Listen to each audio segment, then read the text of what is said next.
تو اب اگر کہیں شخصی طور پر کوئی غلطی ہوئی بھی ہے تو اس کا تذکرہ کرنا خلاف ادب ہے. جیسے ایک ہونہار اولاد بیٹا، اس کا طریقہ کیا ہوتا ہے؟ اگر اس کے والد میں کوئی غلطی بھی ہو تو وہ اس کا اظہار نہیں کرتا، وہ اس کو اپنی زبان پر نہیں لاتا.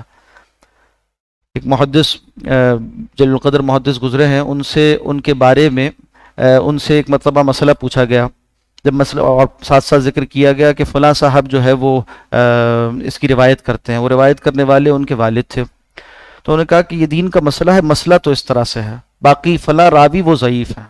یعنی کسی مسئلے کے اظہار میں غلطی نہیں کی، اس کو دین کو نقل کرنے میں، چاہے وہ صحابہ ہوں، چاہے وہ تابعین ہوں، چاہے وہ اتباع تابعین ہوں، دین کو کم و کاست نقل کیا ہے. اور پھر اس کے بعد ان کے اس احسان کو امت نے اس طرح سے اہتمام کے ساتھ سامنے رکھا کہ ان کا تذکرہ خیر کے ساتھ کرنا ہی عافیت. وہ یہ ہے کہ ہمارے ایمان کی حفاظت کس میں ہے؟ تو سکھایا گیا کہ لا نذکرہم الا بالخیر، ہم ان کا ذکر نہیں کرتے صحابہ کا مگر خیر کے ساتھ. عقیدہ طحاویہ میں بھی بات اسی طرح لکھی ہوئی ہے، اسی طرح سے شرح عقائد میں بھی لکھی ہوئی ہے، نبراس میں بھی لکھی ہوئی ہے. اسی طرح سے ابن تیمیہ رحمہ اللہ سے بھی تصریح ہے اس بات کی. یعنی امت مسلمہ کے عقیدے کے جتنے مکاتب فکر ہیں وہ سب اتفاق کرتے ہیں اس بات پر کہ جو شخص اللہ سبحانہ و تعالی نے بخشش کا اعلان کر دیا تو اب ان کی کسی غلطی پر، کسی فروگزاشت پر نکتہ چی ہونا ہمارے لیے گناہ کا ذریعہ ہے، ان کے مقام مرتبے میں کمی نہیں آتی. فرمایا وَلَقَدْ عَفَا عَنْكُمْ، تحقیق اللہ نے معاف کر دیا تمہیں، وَاللَّهُ ذُو فَضْلٍ عَلَى الْمُؤْمِنِينَ، اور اللہ بڑے فضل والا ہے اہل ایمان پر. استصعدون یا عباد اللہ، آپ کھڑے ہو گئے میدان میں اور پھر اس کے بعد لوگوں نے سنا اور جمع ہوئے ہیں. تو فرمایا فَأَصَابَكُمْ غَمًّا بِغَمٍّ، اس موقع پر اللہ نے تم کو، جو تمہیں پہنچا غم، اس پر ایک اور غم سے دوچار کیا تھا. یعنی ایک طرف تو عارضی شکست کا غم تھا، دوسری طرف نبی اکرم صلی اللہ علیہ وسلم کے بارے میں جو خبر پھیل گئی تھی اس کا ایک غم تھا. لِكَيْ لَا تَحْزَنُوا عَلَىٰ مَا فَاتَكُمْ، تاکہ تم غم نہ کھاؤ اس پر جو تم سے جاتا رہا. مطلب کیا ہے کہ بعض اوقات شدت غم بھی انسان پر غم کو ہلکا کر دیتی ہے. تو اس قدر غم کی کیفیت تھی، اس قدر صدمے کی کیفیت تھی کہ شکست کا جو غم تھا وہ انسان بھول گئے، وہ افراد بھول گئے اس وقت. نبی اکرم صلی اللہ علیہ وسلم کے بارے میں جو افواہ انہوں نے سنی، وہ اس خبر کی وجہ سے دوسری خبر یا دوسری غم کی کیفیت وہ ہلکی ہو گئی. بعد میں معلوم ہوا کہ آپ صلی اللہ علیہ وسلم تکلیف ہو تمہیں اس پر جو تمہیں پہنچی، یعنی عادل غم امنتا نعاسن. اس کے بعد اللہ نے، یعنی اس غم کی کیفیت کے بعد اللہ نے تم پر نازل کی ایک امن کی کیفیت نیند کی صورت میں، امنتا نعاسن، اونگ کی صورت میں. اور یہ عارضی اونگ یا نیند یہ انسان کو ایک طرح سے پھر سے تازہ دم کر دیتی ہے. تو جو انتہائی غم کی کیفیت تھی اس میں جو کچھ دیر کے لیے نیند آ گئی سب کو، اور یہ ایک غیر معمولی کیفیت تھی. یعنی عام حالات میں ایسے موقع پر نیند نہیں آتی کسی کو، مگر اللہ سبحانہ و تعالی نے امن دینے کے لیے، غم کو ہلکا کر دینے کے لیے اور ان کے ثبات قلبی کے لیے ایک غیر معمولی نعمت کے طور پر ایسا کیا کہ ان پر نیند تاری. وہ گمان کر رہے تھے اللہ کے بارے میں ناحق گمان کرنا، ظن الجاہلیہ، جاہلیت کے زمانے جیسا گمان کرنا. یعنی اب تو اسلام کے زمانے میں تمہارا معاون مددگار اللہ ہے، تمہارا ناصر اللہ ہے، تو کیا سمجھا مدد نہیں کرے گا؟ ایسا گمان جیسا جاہلیت کے زمانے کا گمان تھا. یقولون، وہ کہتے تھے، منافقین کے وصف بیان ہو رہے ہیں کہ یقولون، وہ کہتے تھے، حل لنا من الامر من شیء، جو آ گئے تھے مارے باندھے اور اب مجبور تھے تو کہنے لگے کہ کیا اب ہمارے لیے بھی کچھ فیصلے میں اختیار ہے؟ حل لنا من الامر من شیء، کوئی ہماری بھی بات معاملات میں مانی جائے گی؟ قل، کہہ دیجیے. یعنی اب وہ ریفر کر رہے تھے اس مشاورت کو اور حوالہ دے رہے تھے اس کا کہ جب عبداللہ بن ابی نے یہ مشورہ دیا تھا کہ ہمیں شہر میں محصور ہو کر جنگ کرنی چاہیے، تو کہہ رہے تھے کہ اگر ہماری بات مان لی جاتی تو آج ہم یہاں اس طرح قتل نہ ہوتے. اور کہہ رہے ہیں کہ اب ہونا یہ چاہیے کہ آئندہ یہ طے کیا جائے کہ نبی اکرم صلی اللہ علیہ وسلم اکیلے ہی فیصلے کریں گے معاملات کے یا ہمارے ساتھ بھی مشاورت کی جائے گی. تو ان کو پہلے تو صاف جواب دے دیا گیا، فرمایا گیا قل، کہہ دیجئے، ان الامر کلہ للہ، فیصلے کا کل اختیار اللہ کے پاس ہے. یخفون فی انفسہم، وہ چھپائے ہوئے تھے منافقین اپنے دلوں میں، ما لا یبدون لک، جو ظاہر نہیں کر رہے تھے تمہارے سامنے. یقولون، وہ کہتے تھے، لو کان لنا من الامر شیء، اگر ہو ہمارا کچھ اختیار معاملات میں، ما قتلنا ہا ہونا، تو ہم اس طرح سے یہاں قتل نہ کنتم فی بیوتکم، اگر ہوتے تم اپنے گھروں میں، جن کے اوپر قتل ہونا طے کر دیا گیا تھا اپنی قتل گاہوں تک، جہاں ان کو لقد عفا اللہ عنہم، ان کو اللہ نے معاف فرما دیا. 2 مرتبہ ان کی معافی کا اعلان کیا گیا. ان اللہ غفور حلیم، بے شک اللہ خوب بخشنے والے نہایت بردبار ہیں. یا ایھا الذین آمنوا، اے لوگوں جو ایمان لائے ہو، لا تکونوا کالذین کفروا، نہ ہو جاؤ ان لوگوں کی مانند جنہوں نے کفر کیا. وقالوا، اور انہوں نے کہا، لاخوانہم، اپنے بھائیوں سے. یعنی یہاں بھائی کا لفظ کیوں استعمال ہوا کہ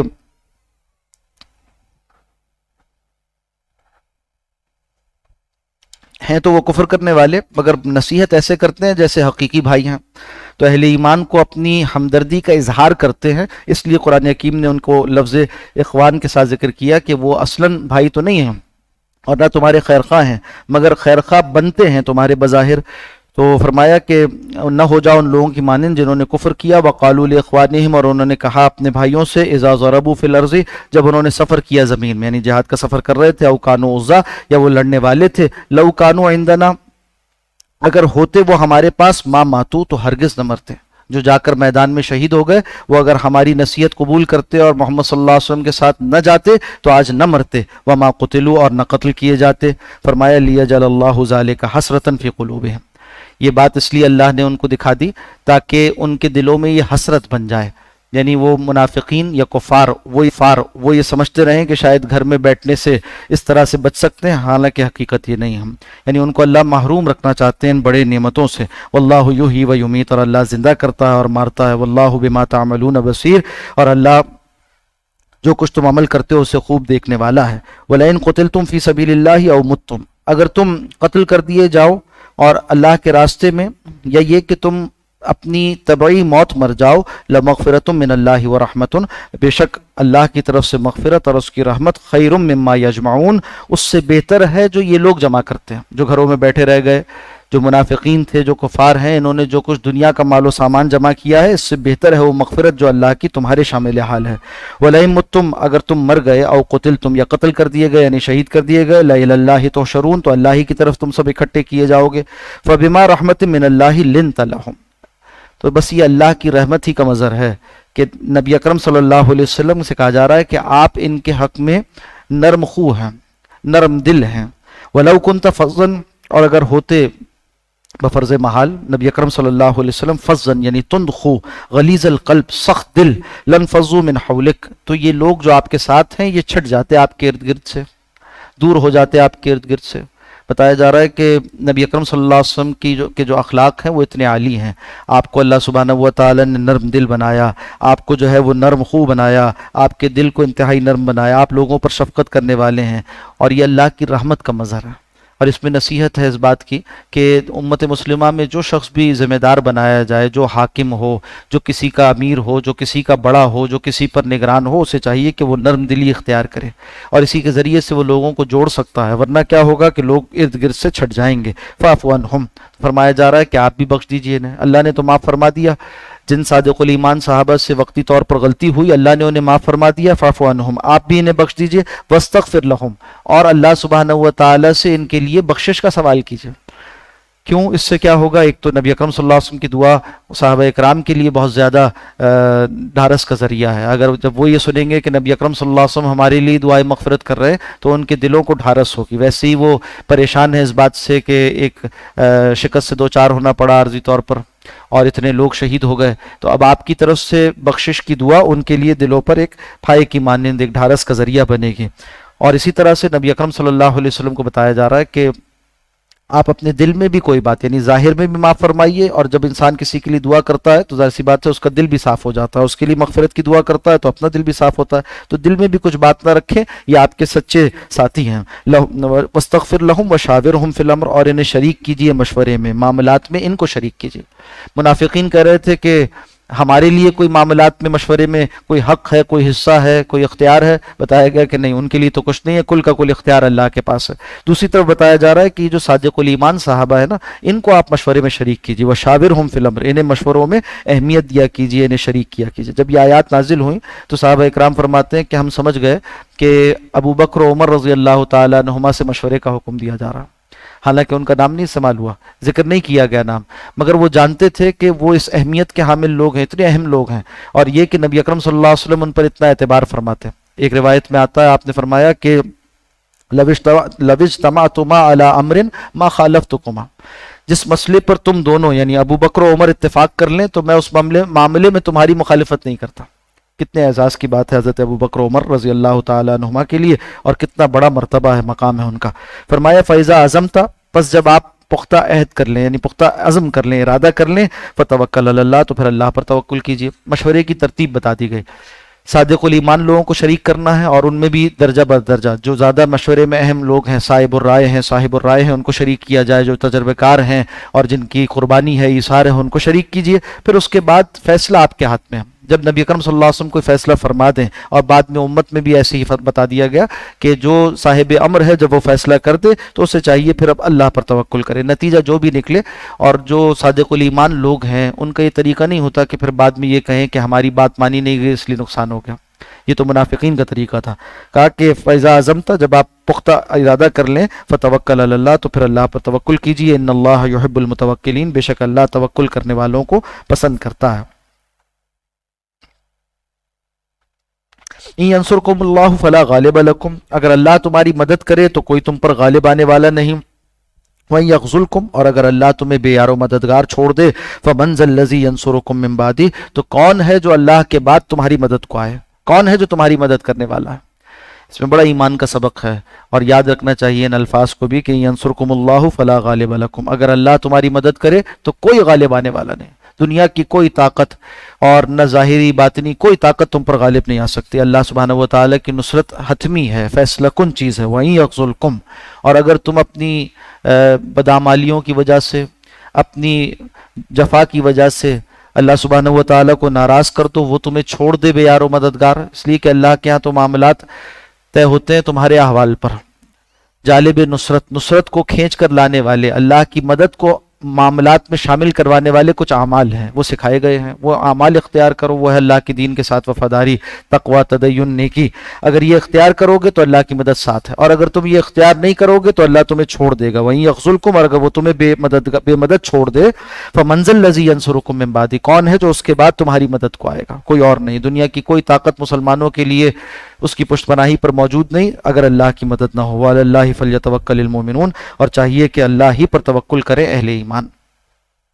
وما کان لنبی، اور لائق نہیں کسی نبی کے، یعنی نبی کا یہ طریقہ نہیں ہوا کرتا، ان یغل، کہ وہ خیانت کرے۔ ومن یغلل، اور جو کوئی خیانت کرے، یاتی بما غل یوم القیامت، وہ لے کر آئے گا جس شے میں اس نے خیانت کی ہوگی روز قیامت، یعنی اس کو اپنے ساتھ سوار کیے ہوئے لائے گا۔ حدیث میں اس کی شرح آتی ہے کہ دنیا میں اگر کسی نے اجتماعی مال میں سے، مثال کے طور پر مال غنیمت ہے، یہ آیت کا پس منظر بھی یہی ہے کہ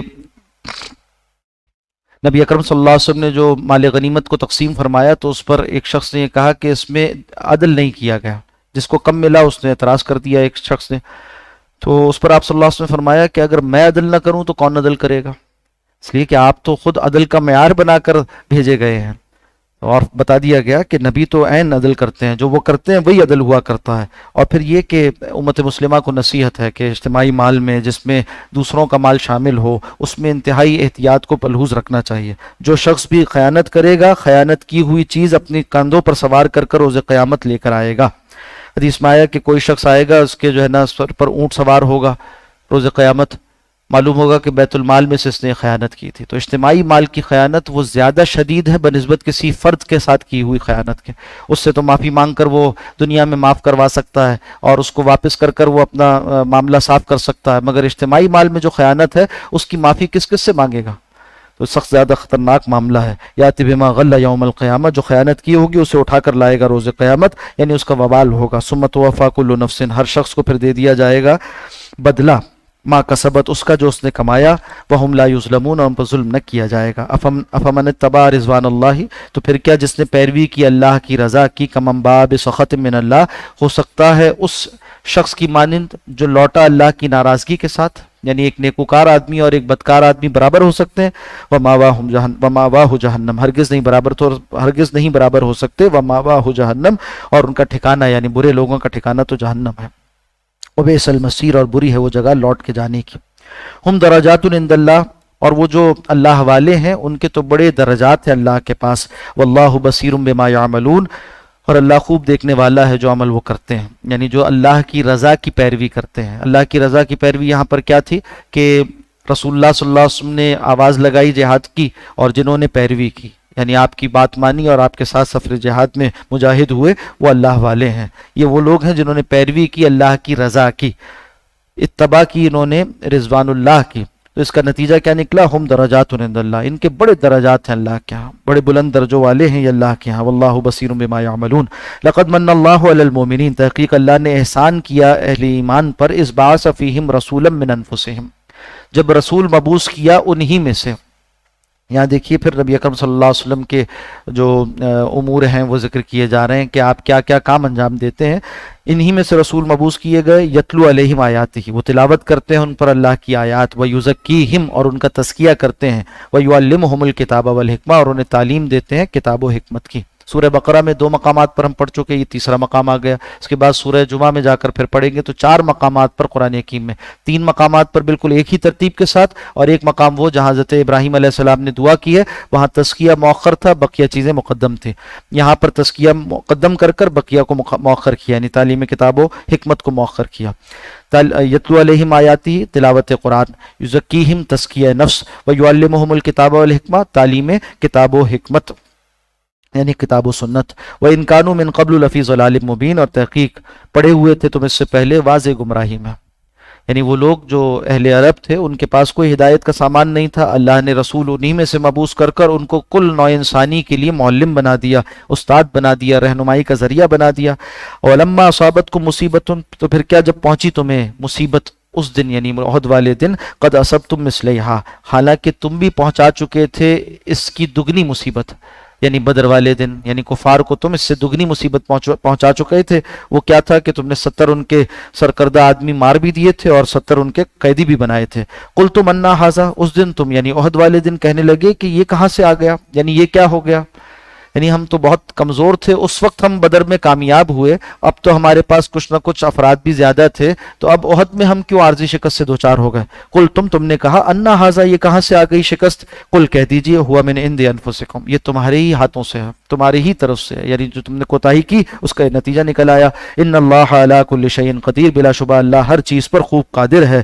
وما اصابکم یوم التقى الجمعان، جو کچھ پہنچا تمہیں اس دن جس دن 2 جماعتیں آمنے سامنے ہوئیں، فباذن اللہ، تو وہ اللہ کے اذن ہی سے تھا، ولیعلم المؤمنون، تاکہ جان لیں اہل ایمان، ولیعلم الذین نافقوا، اور تاکہ پہچان ہو جائے ان لوگوں کی جو منافق ہوئے، وقیل لہم، اور کہا گیا ان سے، تعالوا، آ جاؤ، قاتلوا فی سبیل اللہ، جنگ کریں اللہ کے راستے میں، او ادفعوا، یا یہ کہ ہم دفاع ہی کریں۔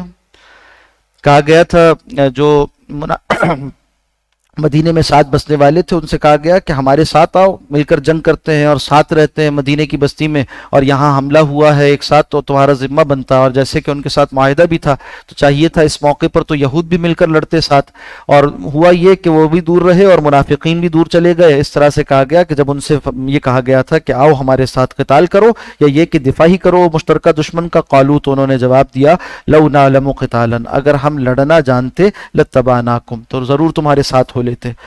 یہ حالانکہ حقیقت نہیں تھی، لڑنا تو جانتے تھے مگر یہ بزدلی دکھا رہے تھے۔ ہم للکفر یومئذ اقرب منہم للایمان، اللہ فرماتے ہیں اس دن وہ یہ باتیں کہتے ہوئے کفر سے زیادہ قریب تھے بنسبت ایمان کے۔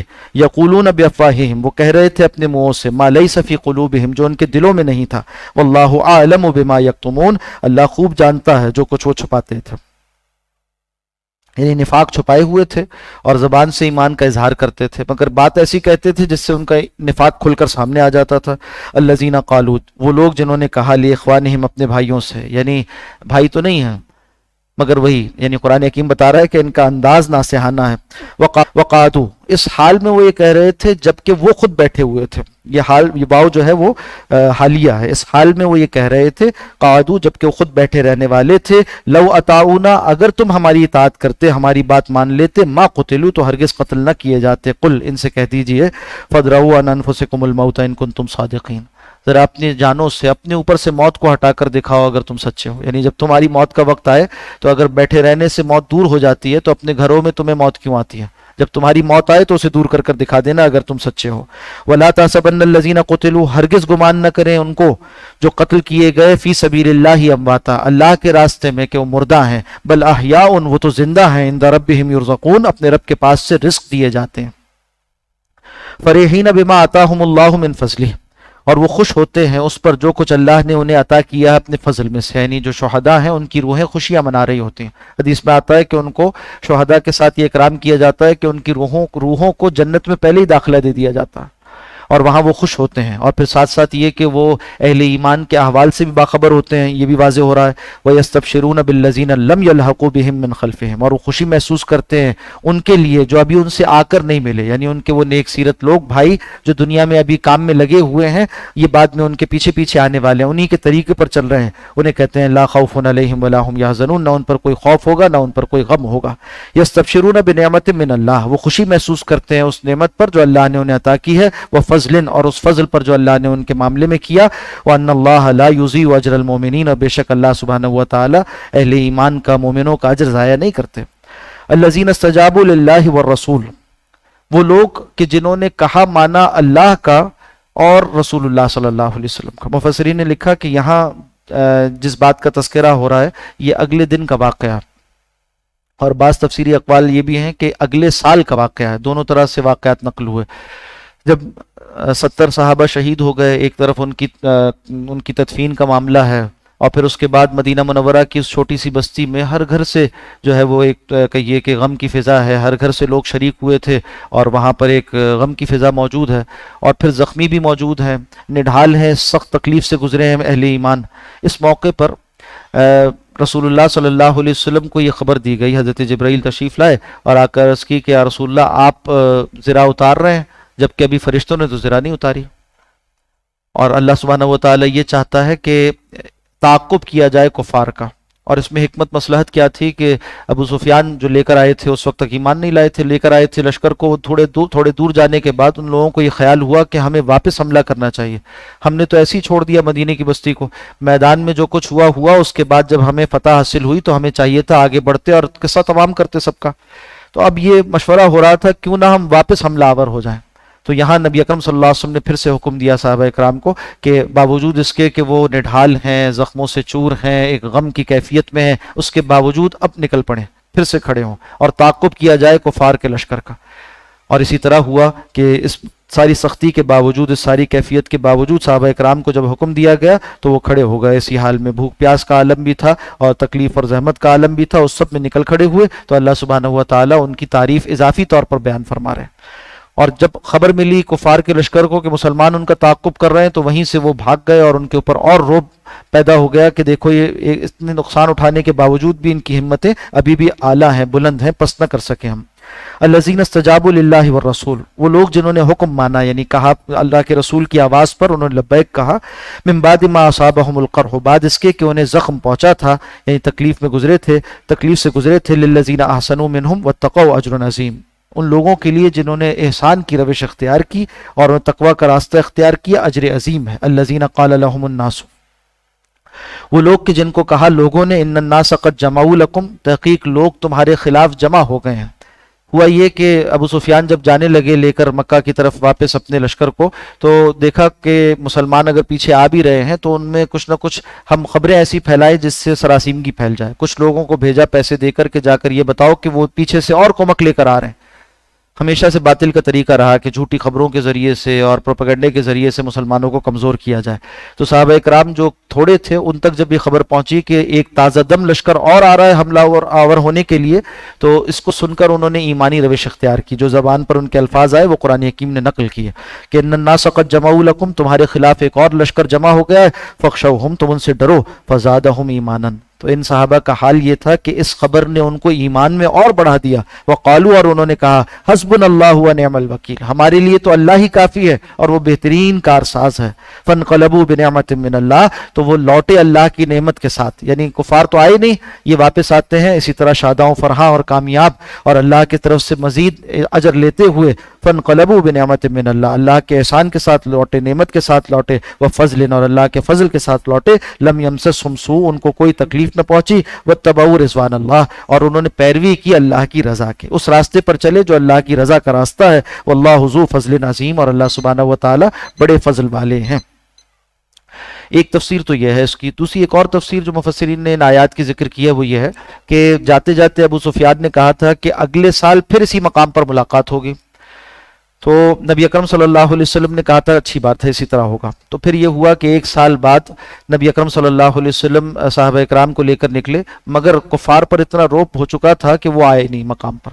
اور جب صحابہ اکرام وہاں گئے تو انہوں نے وہاں کچھ خرید و فروخت بھی کی، ایک میلہ سا وہاں لگا ہوا تھا تجارت کا، اس میں بھی شریک ہوئے، تو تجارت میں بھی نفع ہو گیا، اور پھر عرب میں مزید روب بیٹھ گیا صحابہ کا اور رسول اللہ صلی اللہ علیہ وسلم کا، اور قریش کی حالت اور زیادہ پتلی ہو گئی لوگوں کے سامنے، پھر واپس لوٹتے ہیں۔ تو 1 سال بعد کا واقعہ ایک تفسیر یہ ہے، اور دوسری یہ کہ وہ جو اگلے دن ہی گئے تھے اس موقع ہی کے لیے فضیلت یہ بیان ہو رہی ہے۔ انما ذالکم الشیطان، بے شک یہ تو شیطان ہی ہے، یخوف اولیاءہ، جو ڈراتا ہے اپنے دوستوں کو۔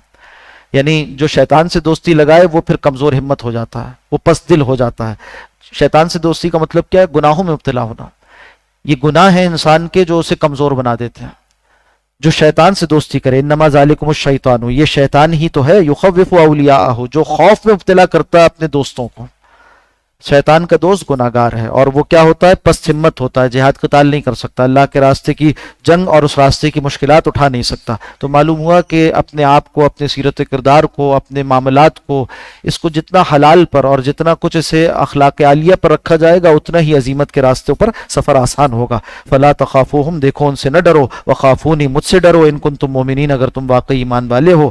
ولا یحزنک الذین یسارعون فی الکفر، آپ کو ہرگز اے نبی صلی اللہ علیہ وسلم غم میں نہ ڈالیں وہ لوگ جو سعی کرتے ہیں، دوڑ دھوپ کرتے ہیں کفر میں، یعنی کفر کی ترویج کے لیے، اور وہاں سے ہو کر مسلمانوں کے خلاف سازشیں کرتے ہیں۔ انہم لن یضروا اللہ شیئا، یہ اللہ کا کچھ بھی نقصان نہیں کر سکتے، یعنی مسلمانوں کا کوئی نقصان، دین کا کوئی نقصان نہیں کر سکتے۔ یرید اللہ، اللہ تو چاہتا یہ ہے، اللہ یجعل لہم حظا فی الآخرہ، کہ ایسے محروم، ایسے مسلوب التوفیق لوگوں کے لیے کوئی حصہ نہ رہے آخرت میں، وَلَهُمْ عَذَابٌ عَظِيمٌ، اور ان کے لیے دردناک عذاب ہو وہاں پر۔ ان الذین اشتروا الکفر، بلا شبہ وہ لوگ جنہوں نے کفر کو خرید لیا بالایمان، ایمان کے بدلے، لن یضروا اللہ شیئا، وہ کچھ نقصان نہیں پہنچا سکتے اللہ کو، وَلَهُمْ عَذَابٌ علیم، ان کے لیے دردناک عذاب ہے۔ وَلَا يَحْسَبَنَّ الَّذِينَ كَفَرُوا، ہرگز گمان نہ کریں وہ لوگ جنہوں نے کفر کیا، انما نملی لہم خیر لانفسہم، کہ جو ہم انہیں ڈھیل دیتے ہیں یہ ان کے حق میں کچھ بہتر ہے۔ کفار کو جو مہلت مل جاتی ہے، اور اس جملے میں کفار کی ساری ترقی، ان کی دنیا میں شان و شوکت، وہ سب کچھ آ گئے۔ ہرگز گمان نہ کریں کافر لوگ کہ انہیں دنیا میں جو کچھ سامان دے دیا گیا، جو کچھ مہلت دے دی گئی، جو کچھ شان و شوکت اور عروج دے دیا گیا، یہ ان کے حق میں کچھ بہتر ہے، ہرگز نہیں۔ انما نملی لہم، بلا شبہ ہم تو انہیں مہلت دیتے ہیں، لیزدادوا اسمن، تاکہ وہ اپنے گناہ میں اور آگے بڑھ جائیں، ولہم عذاب مہین، اور آخرت میں ان کے لیے دردناک رسوا کن عذاب ہو۔ ما کان اللہ لیذرا المؤمنین علی ما انتم علیہ، اللہ تو یہ نہیں چاہتا تھا کہ اہل ایمان کو چھوڑ دے اس حال پر جس پر وہ ہیں، یعنی یہ کہ ملے جلے تھے نا، رلے ملے تھے کفار، معذرت کے ساتھ جو منافقین تھے وہ بھی اپنے آپ کو مسلمانوں میں دکھاتے تھے، تو کہا جس حال میں ملے جلے نظر آتے تھے اس حال پر چھوڑ دے، اللہ یہ نہیں چاہتا تھا، اللہ چاہتا تھا علیحدہ علیحدہ کر کر دکھا دے۔ حتی یمیز الخبیث من الطیب، یہاں تک کہ اللہ علیحدہ کر دے ناپاک کو پاک سے، خبیث منافقین ہیں ان کو علیحدہ کر دے، طیب یہ صحابہ اکرام ہیں، ساتھی ہیں رسول اللہ صلی اللہ علیہ وسلم کے، ان کو علیحدہ کر دے، ان کے درجات بلند کرے، اور ان کا نفاق، اس کا پردہ چاک کر دے منافقین کا۔ وما کان اللہ لیطلعکم علی الغیب، اللہ ایسا تو نہیں کرتا، یعنی سنت اللہ تو ایسی نہیں ہے کہ تمہیں مطلع کر دے غیب پر، یعنی بغیر اس جدوجہد کے۔ اب بتایا جا رہا ہے، ایک طرح سے کہیے ڈھارس بتائی جا رہی ہے کہ جو کچھ تمہیں نقصان اٹھانا پڑا اس جنگ میں، یہ بھی نقصان سے خالی، یہ فائدے سے خالی نہیں ہے۔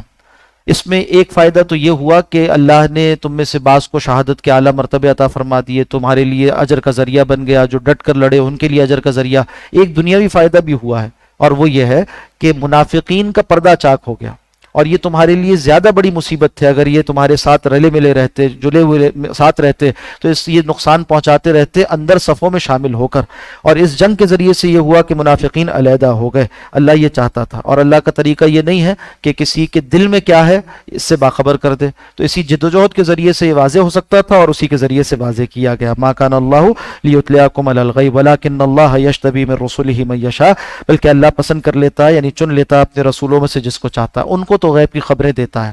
چنانچہ منافقین کون تھے، ان کے نام رسول اللہ صلی اللہ علیہ وسلم کو بتلائے گئے، اور آپ صلی اللہ علیہ وسلم نے بھی ایک صحابی رسول کو رازدار بنا کر یہ نام بتلا دیے تھے۔ حضرت خزیمہ رضی اللہ تعالیٰ عنہ کو.